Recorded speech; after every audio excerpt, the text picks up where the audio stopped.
en Afrique et qu'il n'y a pas d'argent. Condamner pour condamner, et pour condamner, essayons des choses. Mais c'est horrible cette manière de faire les choses. Franchement. C'est horrible. Je comprends Franchement. pas comment tu peux trouver ça, c'est 1% de justifiable dans le raisonnement.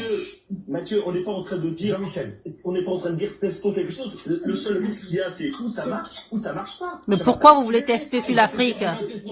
Testons-le chez nous, c'est qu'à Mais je suis d'accord. Bah oui. Je suis d'accord pour le test chez nous. Je suis d'accord. Je viens le tester moi-même. Mais bien sûr, je suis d'accord pour le test chez nous. Moi, je trouve que c'est très très long la recherche. On prend des tests interminables. Il y a une urgence. Testons les tests. Mais pourquoi ils vont le tester en Afrique? Non, ça donne vraiment l'impression qu'il y aurait des peuples qui méritent moins de protection que d'autres. Qui dit test dit risque. Il y a toujours des risques dans un test, notamment des vaccins. C'est pas anodin. Et ça veut dire qu'on soumet à des risques une population parce que, soi-disant, elle a moins de moyens pour se protéger. Moi, je trouve ça totalement immonde. On teste les choses, oui, mais pas parce qu'on estime éventuellement qu'une population mérite moins d'attention qu'une autre. Il n'y a pas de Voilà. risque. Il n'y a pas de risque. C'est juste le risque d'être. Va te faire foutre, toi. Qu'est-ce que t'en sais, toi? Jérôme Martic, il y a des risques. Et oui, il y a toujours des risques, bien évidemment. Bien sûr. Mais là, dans le raisonnement, c'est quand même testons chez eux, et si les résultats sont positifs, on les prendra chez nous. C'est ça. Donc, si on teste à l'extérieur, on teste les risques à l'extérieur, et puis on prend le bénéfice chez nous. Donc, ne faisons rien.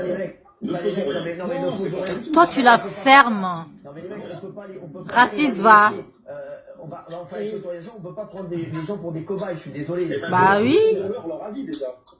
Bah oui, c'est ça. Franchement, c'est pas. Non mais je suis désolé les gars, non mais arrêtez, on peut pas dire ça. Regardez sur Twitter, je vous dis, il y a plein de gens qui disent, si je comprends bien l'Afrique, c'est continent cobaye, vous êtes des gros bouffons LCI, ce qui m'énerve plus que tout, c'est son sourire narquois, nanana. Bon voilà, c'est tenir ce genre de propos et monstrueux. Oui, c'est peut-être monstrueux, mais moi je me suis un tout petit peu documenté aujourd'hui, j'ai été regardé sur un site qui s'appelle Jeune Afrique. C'est un site africain. Et il y a 24 pays africains qui sont déjà déclarés volontaires pour faire des tests. 24 pays en Afrique. Ils sont volontaires. C'est pas nous qui avons choisi, c'est nos dirigeants qui ont choisi pour nous.